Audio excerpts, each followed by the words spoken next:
जी student अस्सलाम वालेकुम। मैं लाइव आ चुका हूँ, तो आप लोग काइंडली मुझे ज्वाइन कर सकते हैं।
जी स्टूडेंट्स, क्या हाल चाल है आप लोगों के? होप सब सारे ठीक होंगे। आज हमारा 17th लेक्चर है इस ऑनलाइन सेशंस जो हम लोग कर रहे हैं ड्यू टू कोरोना। उनके उस कॉन्टेक्स्ट में हमारा आज 17th लेक्चर है। और आज हम लोग इंशाल्लाह जो हमारा चैप्टर है स्टीराइल प्रेपरेशन का, इसका 4th पार्ट हम लोग जो हैं वो करेंगे। और मैंने नोट्स नहीं भेजे। अगर आप मुझे 2 मिनट दें तो मैं आपको नोट्स अभी भेज देता हूँ।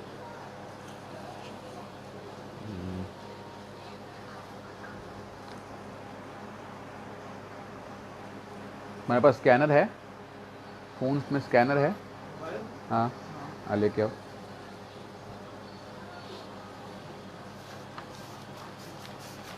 माज़रत जी, मैंने आपको नोट्स नहीं भेज सका, तो अगर आप मुझे 2 मिनट दे दें तो मैं आपको अभी स्कैन करके नोट्स भेज देता हूँ। ऑन करो भाई स्कैनर। ये पिक्चर ले लो ना सिंपल, इसको बाद में स्कैन कर कन्वर्ट कर लेंगे। थोड़ा सा पिक्चर ले लो सिंपल। जब साथ ही स्कैन हो जाता है तो नहीं, वो साथ ही स्कैन हो जाता भाई, वो उस स्कैनर ही ऑन कर दो मुझे।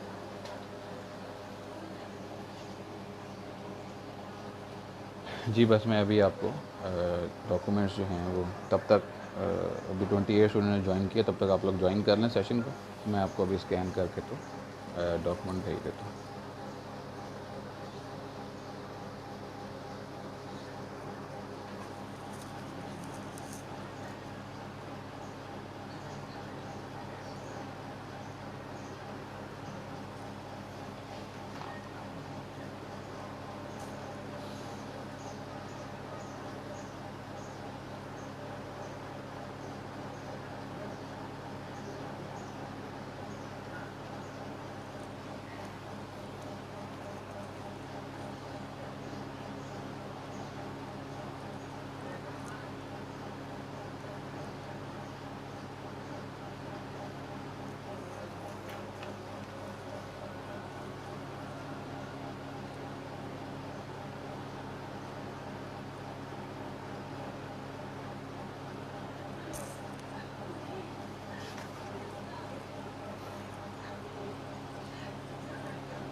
मुझे व्हाट्सएप कर दो।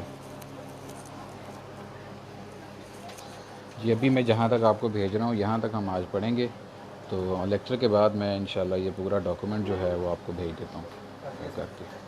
ठीक है, मेल अभी आप अगर ग्रुप में जाएंगे तो यू विल सी आपको डॉक्यूमेंट जो है वो मिल जाएगा। आप उसको फौरी तौर पे अपने पास ओपन कर सकते हैं।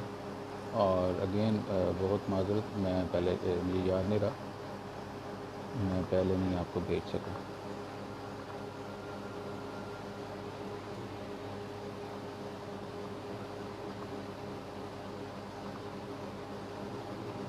ये जी मैंने आपको डॉक्यूमेंट सेंड कर दिए, आप इसको देख सकते हैं। ठीक है। और ये भी पूरा डॉक्यूमेंट नहीं है, पूरा इंशाल्लाह मैं भी आपको थोड़ी देर में लेक्चर के फ़ौरन बाद में आपको इंशाल्लाह। जी 41 स्टूडेंट्स ने ज्वाइन की है। आज क्या बात है, आज स्ट्रेंथ कम है, 5 मिनट ऊपर हो गए हैं। जी वालेकुम सलाम मुकीब। चलिए हम लोग शुरू करते हैं। 50% स्टूडेंट्स तो आ चुके हैं। हमारा आज का जो टॉपिक है वो है फेलिंग का। नोट्स मैंने आप लोगों को भेज दिए हैं, आप लोग उसको देख सकते हैं। ये भी अगेन रेमिंगटन से ही है, रेमिंगटन के अंदर से ये आपने करना है। पेज नंबर 823 है, वो आप लोग जो हैं इसको जाकर देख सकते हैं। वहाँ पे भी फेलिंग जो है हमारे पास, अगर मैं थोड़ा सा बैकग्राउंड में जाऊँ तो हम इस चैप्टर के अंदर कर के रहे हैं। सबसे पहले हम लोगों ने देखा कि स्टाइल प्रिपरेशन होती क्या हैं। उसके बाद हम लोगों ने देखा कि स्टाइल प्रिपरेशन के अंदर जनरल जो कॉन्स्टिट्यूएंट्स हैं वो कौन कौन से होते हैं। फिर हम लोगों ने स्टडी किया कि किस इन्वायरमेंट के अंदर, किस बिल्डिंग के अंदर प्रोडक्शन फैसिलिटी जो है वो कैसी होनी चाहिए, उसकी जितनी भी फंडामेंटल्स थे वो हम लोगों ने डिस्कस किए। फिर हमने देखा कि स्टाइल प्रिपरेशन बनती कैसे हैं। उसके लिए पहले एरिया कैसा होना चाहिए, फिर हमने देखा कि वो बनती कैसे हैं, और बनाने के अंदर हमें कैसे सफाई रखनी चाहिए, ठीक है, और किस वे में हम लोग उसको एक जगह दूसरे का ट्रांसफ़र करते हैं। अब जब आपके पास मटेरियल बन गया है, अब उस मटेरियल की करनी है आपने फिलिंग। तो जो नेक्स्ट पार्ट है हमारा ये फिलिंग है। और फिलिंग हम लोगों ने जब करनी होती है तो फिलिंग को अलहदा से हम लोग इसलिए पढ़ना है बिकॉज ये मोस्ट क्रिटिकल पार्ट है। ये वो वाहिद टाइम है जिस पे आपका प्रोडक्ट इन कांटेक्ट आएगा with the environment.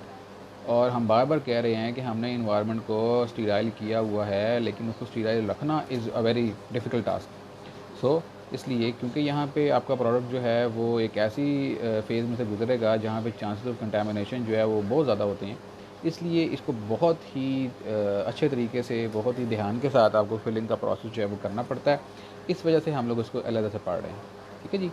Aseptic filling is done and is validated by media field studies. इससे पहले हमने मीडिया फील्ड स्टडीज़ पढ़ी थी, अगर आपको याद हो तो, जिसमें मैंने आपको ये बताया था कि 4750 एम्प्यूल्स या कंटेनर्स या वाइल्स आप लोगों ने फिल करनी होती हैं बाय ट्रिप्टिक सोया ब्रॉथ।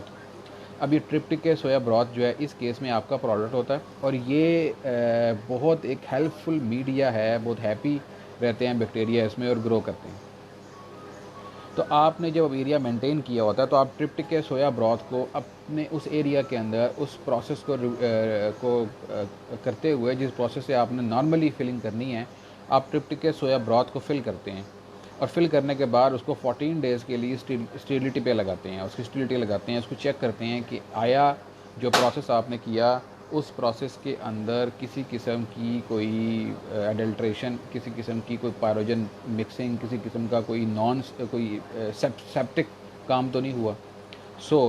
सबसे पहले तो ये आपको पता होना चाहिए कि फिलिंग के प्रोसेस को वैलिडेट करने के लिए ज़रूरी है कि आप मीडिया फील्ड स्टडीज़ करें, ठीक है जी।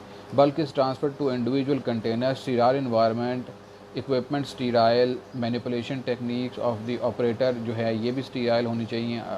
अच्छा, अब यहाँ पे बल्क जो है, क्योंकि आपने कंपाउंडिंग एरिया के अंदर बड़े बड़े जो कंटेनर्स होते हैं उनके अंदर आप 100 लीटर, 500 लीटर, 1000 लीटर आपने अपना प्रोडक्ट बना लिया जो कि स्टीराइल था, स्टीराइल आपने बनाया। अब उन बड़े कंटेनर्स से आपने छोटे कंटेनर्स में उसको ट्रांसफ़र करना है, एम्प्यूल्स में, वाइल्स में, छोटे कंटेनर्स में, इन्फ्यूजन में आपने ट्रांसफ़र करना है। तो वो ट्रांसफरिंग जो होगी वो स्टीराइल इन्वायरमेंट के अंदर होगी, इक्विपमेंट भी आपका स्टीराइल होगा। और ड्यूरिंग दिस प्रोसेस जो ऑपरेटर की मैनिपुलेटिव टेक्निक्स हैं उन पे भी आप नज़र रखनी है कि ऑपरेटर ज़्यादा मूव ना करे, वहाँ पे वो छींके ना, वहाँ पे वो खांसे ना, इस तरह के बाकी चीज़ें जो हैं उनको आपने कंट्रोल करना है अनटिल आपका प्रोडक्ट जो है वो सील नहीं हो जाता, ठीक है जी। So this procedure is carried out in minimum amount of time, even though maximum protection is provided by using HVAC, HEPA filters, laminar flow air, aseptic area.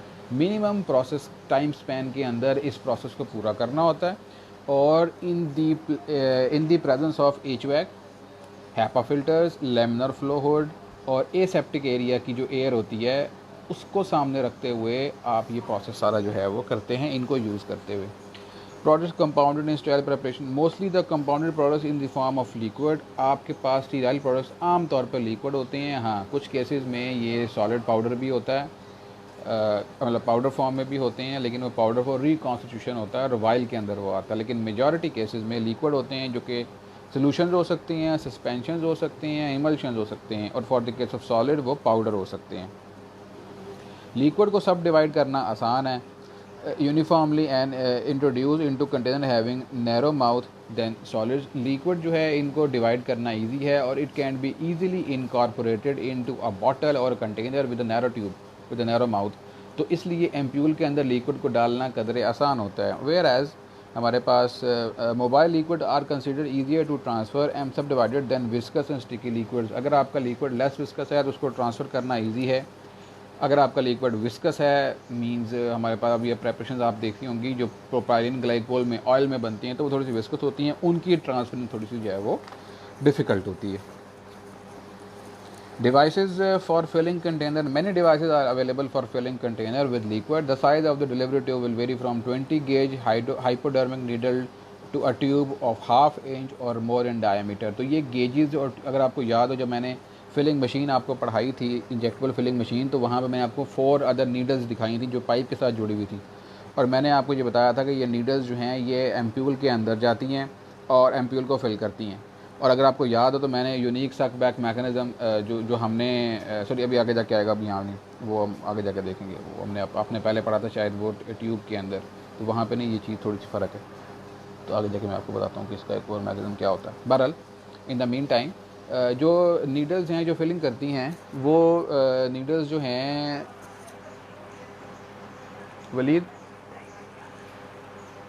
मामा कह रही थी दही याद ही नहीं रहा लेके आना, मामा से पूछ ले जाते। अच्छा जी, सो 20 गेज हाइपोडर्मिक नीडल, हाइपोडर्मिक से मुराद है 20 गेज साइज़ होता है, ठीक है, और ये साइज़ वो होता है, वो नीडल होती है जो कि आमतौर पे इंसुलिन के लिए लगाई जाती है, हाइपोडर्मिक नीडल होती है ये। इसके अलावा ये अप टू इसका साइज़ बड़ा होता जाता है हाफ इंच तक, हाफ इंच मोटी सिरिंज भी आप इसके अंदर जो नीडल है वो आप यूज़ कर सकते हैं for filling purposes. The size of the needle is determined by physical characteristic of the liquid. आपने देखना है कि आपका लिक्विड जो है विस्कस है या नॉन विस्कस है। अगर विस्कस होगा तो नीडल की का डायमीटर ज़्यादा होगा, अगर नॉन विस्कस होगा तो नीडल का डायमीटर थोड़ा होगा। डिज़ायर डिलीवरी स्पीड, आपको कितनी डिलीवरी स्पीड चाहिए। अगर आपको फास्ट डिलीवरी चाहिए, जल्दी फिलिंग करनी है तो साइज़ बड़ा रखेंगे आप, नीडल का डायमीटर बड़ा रखेंगे, और अगर आपको स्लो डिलीवरी चाहिए तो फिर नीडल का साइज़ आप छोटा रखेंगे। Inside diameter of the neck of the container, ये सबसे ज़्यादा इंपॉर्टेंट है कि जिस कंटेनर के अंदर, फॉर एग्जांपल ये कंटेनर का इनसाइड नेक है, ये अगर आप देखेंगे अंदर से हॉलो है तो इनसाइड नेक है, जब नीडल इसके अंदर जाएगी तो आपने देखना है कि इसका साइज़ अगर थोड़ा है तो नीडल बारीक रखनी है, because we don't want our needle to touch the ends of this particular thing. तो आपके कंटेनर की नेक के एंड्स को नीडल को टच नहीं करना चाहिए। So in that case, in this case हम लोग फिर अगर हमारा नेक बारीक होगी तो नीडल भी बारीक लेंगे, और अगर नेक जो है वो खुली है तो नीडल भी आप बड़ी ले सकते हैं, डायमीटर में कोई फ़र्क नहीं पड़ता। The diameter of tube should be as large as possible to reduce the resistance and decrease the velocity of the liquid flow. अच्छा, अब ये तो होगी डायमीटर के बाद बात, अब हम आगे बात करते हैं कि उसकी लेंथ कितनी होनी चाहिए। Mean for example if this is the container, तो लेंथ हुई कितनी अंदर जानी चाहिए डिलीवरी ट्यूब, ठीक है। तो उसका जवाब ही दे रहा है कि diameter of the tube should be as large as possible to reduce the resistance and decrease the velocity. तो ये पहली बात तो ये यहाँ पे भी कर लेते हैं कि जो डायमीटर है वो इतना लार्ज होना चाहिए कि बड़ी इजी से लिक्विड मूव करे, रेजिस्टेंस ना हो, और number 2 velocity of the liquid flow जो है उसको डिक्रीज़ किया जा सके। वेलोसिटी से मुराद ये है कि जितनी सिरिंज पतली होगी, प्रेशर ज़्यादा आएगा, उतनी ज़्यादा तेज़ से लिक्विड मूव करेगा। जैसे आपकी हुज पाइप में होता है कि अगर आपने पाइप पानी दूर पहुंचाना है तो आप उसको दबा देते हैं तो पानी दूर चला जाता है, ठीक है, प्रेशर बढ़ जाता है। तो इसलिए नीडल इतनी डायमीटर इतना ज़्यादा होना चाहिए कि उसकी जो वेलोसिटी है वो कम रहे, स्प्लैशिंग ना हो। इसी वजह से यहाँ मैंने जिक्र किया कि हम नीडल को भी थोड़ा सा नीचे रखते हैं। जब आप इसको मूव करते हैं तो हाफ से नीचे 3/4 पे तक नीडल को जाना चाहिए ताकि स्प्लैशिंग ना हो, ठीक है। अगर स्प्लैशिंग होगी तो फिर वो कंटेमिनेशन के चांसेस हो सकते हैं, ठीक है जी। तो डायमीटर बड़ा होगा नंबर 1, और नंबर 2 उसको आप नीचे तक लेके जाएंगे ताकि स्प्लैशिंग को हम अवॉइड कर सकें।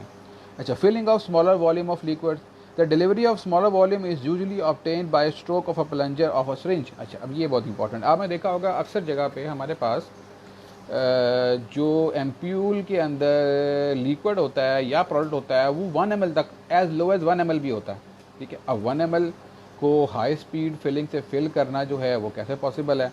तो इस केस में नीडल जो आपने यहाँ पे देखी है, नीडल की जगह पे सिरिंज लगी होती है। सिरिंज देखी है ना आपने, ठीक है, जिसको जो इंजेक्ट करते हैं, इस किस्म की सिरिंज मेटल की बना के लगाई होती हैं। अच्छा, अब ये सिरिंज क्या करती हैं, just like the common syringe जो आके यूज़ करते हैं, उसके आगे नीडल होती है और उसके पीछे जो है वो कंटेनर होता है, प्लंजर कंटेनर, जिसके अंदर प्लंजर मूव करता है, ठीक है। तो कंटेनर होता है, उस कंटेनर में लिक्विड आ जाता है और पीछे प्लंजर होता है। वो प्लंजर जो है वो मूव करता है बाय मैकेनिकल आर्म्स, मोटर के साथ, मोटर ड्रिवन प्लंजर होता है, वो मूव करता है और वो इतना ही मूव करता है कि 1 ml या 2 ml उसके अंदर मूव करे। तो जब हम लोग बात करते हैं कि जी स्मॉलर वॉल्यूम ऑफ लिक्विड हमने फिल करना है, तो in that case this kind of filling is governed by the use of stroke of a plunger of a syringe, ठीक है। तो सिरिंज मैकेनिज्म वहाँ पे हम लोग यूज़ करते हैं। Next, filling of heavy viscous liquids, this can be done by 3 mechanisms. अगर आपका लिक्विड जो है वो विस्कस है और it is heavy, so the filling of viscous और heavy liquid can be done with 3 possible ways. Number 1 is the sliding piston valve. Number 2 is the auger turn on an auger into the neck of the funnel, and number 3 is the oscillation of a rubber diaphragm. So there are 3 methods. In 3 methods के through हम लोग जो हैं fill करते हैं आप अपने liquid को। जहाँ तक बात है स्लाइडिंग पिस्टन वाल्व की, तो ये मैकेनिज़्म और सिरिंज मैकेनिज़्म सेम है। फ़र्क ये है कि सिरिंज के अंदर नीडल बारीक होती है और प्लंजर छोटा होता है। जी, बाकियों को आवाज़ आ रही है? अबू बकर कह रहे हैं कि मुझे आवाज़ नहीं आ रही। भाई काइंडली ज़रा मुझे फीडबैक दें, आप लोगों को आवाज़ आ रही है?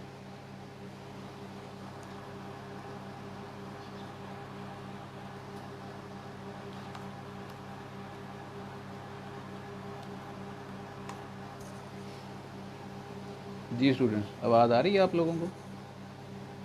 यस सर, निशान का आ गया। तो बकर बेटा आप ज़रा चेक कीजिएगा आपकी तरफ कोई मसला। अच्छा जी, thank you Arooj, thank you Taimur, ठीक है जी, थैंक यू। आप अबू बकर आप देखें आपकी तरफ कोई इशू है? अच्छा, सो फिलिंग ऑफ विस्कस लिक्विड्स 3 वे से होता है। पहला वे मैंने बताया स्लाइडिंग पिस्टन वाल्व, ये सेम है जस्ट लाइक प्लंजर। इसमें एक वाल्व होता है जो स्लाइड करता है कैविटी के अंदर। फ़र्क ये होता है कि प्लंजर छोटा होता है, प्लंजर जो है वो छोटा होता है। यहाँ पे ये वाल्व पिस्टन जो है असेंबली ये बड़ी होती है बिकॉज विस्कस लिक्विड है, और नीडल भी आगे बड़ी होती है, नंबर 1। नंबर 2 है turn and auger in the neck of the funnel. अगर आप देखें तो इसके साथ आपको एक डायग्राम मिलेगी। ऑगर क्या होता है? ऑगर ये होता है कि फॉर एग्जांपल आपको डायग्राम दिखाता हूँ, उससे आपको अंदाज़ा होगा। ये डायग्राम अगर आप देखें, so basically this is the funnel, ठीक है, इसके अंदर लिक्विड है और there is a ribbon like structure in between. ये रोटेट करता है, ये गोल गोल घूमता है, ठीक है, जस्ट लाइक वो जो कीमे वाली मशीन होती है जिसके अंदर जब वो रोलर घूमता है उसके अंदर, जस्ट लाइक वो ये ऑगर, इस चीज़ को कहते हैं ऑगर। ये जब घूमता रहेगा तो ये जस्ट लाइक राउंड स्टेयर्स होती हैं, जैसे उस तरीके से ये फिर पुश, जब घूमता है, ये घूमेगा तो ये पुश करेगा लिक्विड को आगे की तरफ। तो इसको कहते हैं हम लोग ऑगर, ठीक है। तो ऑगर मेथड के थ्रू भी हम लोग विस्कस लिक्विड को फिल करते हैं। फिर थर्ड है oscillation of a rubber diaphragm. तो इसके अंदर क्या होता है कि एक रबर डायाफ्राम होता है, वो रबर डायाफ्राम जो है वो बार बार ऑसिलेट करता है, ठीक है। ऑसिलेशन, बार बार ऑसिलेशन से मुराद ये है कि जिस पर्टिकुलर कंटेनर के अंदर लिक्विड पड़ा है उसके अंदर ये डायाफ्राम मूव करता रहता, ऑसिलेट करता रहता, ठीक है। तो अगर मैं आपको कोई भी कंटेनर आप ले लें और उस कंटेनर के अंदर आप डायाफ्राम को हैंग कर दें, जैसे क्लॉक के अंदर डायाफ्राम होता है, आपकी क्लॉक के अंदर वो होता है, क्या कहते हैं उसको, ऑसिलेशन करने के लिए जो पेंडुलम होता है, तो just like a pendulum diaphragm एक मूव करता रहता है उसके अंदर, तो वो उसके अंदर एक मूवमेंट करवाता रहता है, तो इस वजह से फिर उसमें से लिक्विड जो है वो निकलता जाता है। तो ये ऑसिलेशन रबर डायाफ्राम मेथड होता है, ठीक है। तो इन 3 मेथड के थ्रू आप विस्कस और हैवी लिक्विड को फिल कर सकते हैं अपने कंटेनर्स के अंदर। फिर है जी filling of large volume of liquids. तो quantity deliver usually measured in the container by the level of the fill of the container. Force required for the transfer liquid is generated by gravity, pressure pump and vacuum pump. अच्छा, अगर large volume filling करनी है आपने तो उसका वे तो ये है कि आपका जो कंटेनर होता है उसके ऊपर मार्किंग दी होती है। तो उस मार्किंग को सामने रखते हुए उस मार्किंग तक आप फिल कर देते हैं। एक तो वे ये हो गया। इसके अलावा आपके पास जो है मशीन जो है उसके अंदर भी आपकी सेटिंग होती है कि keeping the density of the liquid intact, density का और वेट को सामने रखते हुए जो फिलिंग लाइन का वॉल है वो ओपन होता है फॉर स्पेसिफिक टाइम। ठीक है, जैसे ही वो ओपन होता है वहाँ पे टाइम चलना शुरू होता है और फॉर एग्जांपल 5 सेकंड बाद वो बंद हो जाएगा। तो वो जो 5 सेकंड बाद वो बंद हो जाएगा तो depending upon the weight of the liquid और ग्रेविटी का उस पर जितना इफेक्ट होगा, एक specified amount of liquid move करेगी या उसमें से निकलेगी। तो टाइम बेस्ड फिलिंग जो है वो की जाती है हमारे पास लार्ज वॉल्यूम पेरेंटल की, नंबर 1। और नंबर 2 जो कि ज़्यादा प्रिसाइज मेथड है वो ये है कि आपका जो कंटेनर का जो फिल है, कंटेनर के ऊपर मार्किंग होती है, उस मार्किंग तक उसको फिल किया जाता है। ठीक है जी। और this filling is govern by the use of gravity. You can use pressure pumps और you can use vacuum pumps as well. अच्छा, इशू है यहाँ पे narrow neck of the ampoule limit the clearance. ये बहुत ज़्यादा इंपॉर्टेंट चीज़ है यहाँ पे, जो अभी पहले मैं आपको बताने भी लगा था लेकिन अभी यहाँ पे आया है। एम्प्यूल के अंदर एक इशू आता है, वो इशू ये है कि एम्प्यूल की नेक बहुत नैरो होती है और उसके अंदर प्रिसाइजली ऐसे नीडल का जाना, फिलिंग नीडल का उसके अंदर जाना कि वो अंदर भी चली जाए उसके 3/4 और उसकी वॉल्स के साथ टच भी ना हो, ये बहुत ज़्यादा ज़रूरी है, नंबर 1। अच्छा, स्टार्ट में चलो प्रिसाइजली मशीन ने मूव किया, नीडल अंदर चली गई, ये तो ठीक है, ईजी हो गया। लेकिन जब फिलिंग हो गई है तो हमेशा याद रखें जो last drop of the liquid होता है वो नीडल के साथ लगा रह जाता है। और नीडल जो है वो थिन होती है, नीडल थिन होती है, उसकी डायमीटर कम होता है, लास्ट ड्रॉप चौड़ा होता है, थिक होता है, उसका डायमीटर ज़्यादा होता है। नाउ जब ये लास्ट ड्रॉप चारों सिरिंजेस या जितनी भी हेड हैं आपके साथ लगा रहेगा, जब ये बाहर निकलेगा तो देयर आर चांसेस कि ये लास्ट ड्रॉप, क्योंकि इसकी का डायमीटर ज़्यादा है, इसकी विड्थ ज़्यादा है, it can touch the side walls of the ampule। अच्छा, अगर ये side walls of the ampule को टच कर गया, now another important thing, अगर ये अब क्वेश्चन आता है कि सर अगर टच करके तो क्या फर्क पड़ता है, वो तो लिक्विड ही है ना, वो आपकी मशीन तो स्टीराइल है, बिल्कुल ठीक है। लेकिन अगर ये साइड वॉल को टच कर गया और साइड वॉल जो है कंटेनर की नेक जो है वो वेट हो गई, तो अगला स्टेप है फिलिंग के बाद सीलिंग का। तो सीलिंग के अंदर क्या होगा कि वो जो मटेरियल है वो जैसे ही, क्योंकि नेक के ऊपर लगा हुआ रह गया है ना, ठीक है, तो जैसे ही बेटा ये जिनको आवाज़ नहीं आ रही अपना नेट चेक करें, बाकी सबको आवाज़ आ रही है, सिर्फ आप लोगों को नहीं आ रही है। अब सर असल तो मेरे को मसला ही रहता है, क्यों रहता है यार, चेक करो अपना नेट, तुम्हारा क्या मतलब नेट को। अच्छा, सो जैसे ही वो बाहर निकलेगा तो वो जो लास्ट ड्रॉप है वो नेक के साथ लग जाएगा और उसी नेक ने आगे हीट होकर सील होना है। तो जैसे ही वो नेक, वो एम्प्यूल आगे आएगा, नेक पे आके हीट लगेगी तो वो जो मटेरियल है वो बर्न हो जाएगा। क्योंकि देखें इतनी ज़्यादा टेम्परेचर होता है वहाँ पे कि आप ग्लास को मेल्ट करके सील करते हैं, तो वो जो पानी है या जो उसमें जो भी चीज़ें को दवाई है उसकी क्या औकात है इसके सामने, वो बर्न कर जाएगा। जैसे ही बर्न करेगा तो कार्बन जो है ये कंटेमिनेंट्स में कन्वर्ट होगा और वो contaminants will go back into the ampoule और एम्प्यूल को कंटेमिनेट कर देंगे। So in that case this is very very very disadvantages कि आपका एम्प्यूल जो है वो फिर ख़राब हो जाएगा। So it is very important कि आपकी जो क्लियरेंस है लास्ट ड्रॉप की वो बहुत ज़्यादा ज़रूरी है। इसलिए आपकी मशीन के अंदर एक रिट्रैक्टेबल मैकेनिज़्म होता है कि वो जो लास्ट ड्रॉप है जब वो उसके अंदर रह जाता है, जब सारा फिलिंग होगी लास्ट ड्रॉप रह गया तो मशीन जो है वैक्यूम से वो लास्ट ड्रॉप वापस सक कर लेती, ठीक है। और जब वापस सक होता है और वापस सक्शन के बाद फिर आपका जो नीडल है वो बाहर निकल आती है और इसकी वजह से फिर ये जो प्रॉब्लम मैंने सर आपको बताया वो उससे हम लोग बच जाते हैं। ठीक है जी, कहाँ तक हो गया जी, 3 बस जी मेरा ख्याल है। अच्छा, ये कंस्ट्रक्शन ऑफ द मशीन भी कर लें। Since the liquid will be in intimate contact with the machine, so it should be constructed in such a way material should be inert to the product। आपकी machine की construction ऐसी होनी चाहिए कि जो मशीन का मटेरियल है, construction material है, वो इनर्ट हो, वो रिएक्ट ना करे आपके प्रोडक्ट के साथ। दो, प्रोडक्ट को स्टीराइल होना ज़रूरी है, मशीन का स्टीराइल होना ज़रूरी है। तो अगर आप में एक दूसरे के साथ ये जड़ भी जाते हैं तो स्टीरिटी पे इफेक्ट नहीं आएगा, इफेक्ट आएगा कि मे बी वो रिएक्ट ना कर जाएँ। तो आपका मशीन का मटेरियल जो है वो ऐसा होना चाहिए जो इनर्ट और रिएक्ट ना करे। In addition it should easily be demountable for cleaning and sterilization purpose. इसके अलावा मशीन ऐसी होनी चाहिए कि उसका तमाम जो उसके पार्ट्स हैं वो इजीली आप उनको डीमाउंट कर सकें, इजीली आप उन मटेरियल्स को आप खोल सकें, उस पार्ट्स को खोल सकें और खोलने के बाद उनको स्टीराइल कर सकें आप।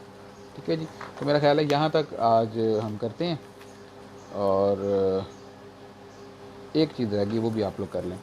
फाइनल फ़िल्टर प्लेस बिटवीन, ना बेटा इसको छोड़ दें, आप गिर जाएगा आपके ऊपर।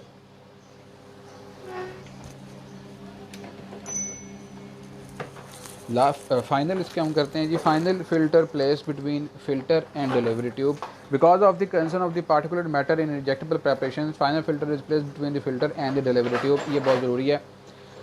फ़िल्टर आपकी पीछे भी हम लोग स्टीराइल वे में बना रहे थे, फिर मटेरियल को फ़िल्टर कर रहे थे, फिर हूज़ पाइप के थ्रू फिलिंग मशीन के अंदर आ रहा था। अब फिलिंग से जस्ट पहले भी फाइनल फ़िल्टर को आप प्लेस करोगे फिलर और डिलीवरी ट्यूब से जस्ट पहले। मींस फिलर जो हूज़ पाइप है, जहाँ से वो पाइप निकल रहा है मटेरियल को लेके नीचे तक आ रहा है, दरमियान में एक फ़िल्टर और लगा दोगे। देखिए इस हद तक हम लोग जाते हैं कि आपके स्टेबिलिटी और पार्टिकुलेट मैटर ना जाए, आपके स्टेबिलिटी मेंटेन रहे और पार्टिकल मैटर जो है वो ना आपके एमटीयूएल के अंदर जाए। This is the micro filter. ये माइक्रो फ़िल्टर होता है और इसका पोर साइज़ जो है 1 माइक्रोमीटर का होता है। हाइड्रोफोबिक एजेस होते हैं इसके। ये फ़िल्टर जो है 1 माइक्रोमीटर इसका साइज़ होता है, माइक्रो फ़िल्टर कहलाता है।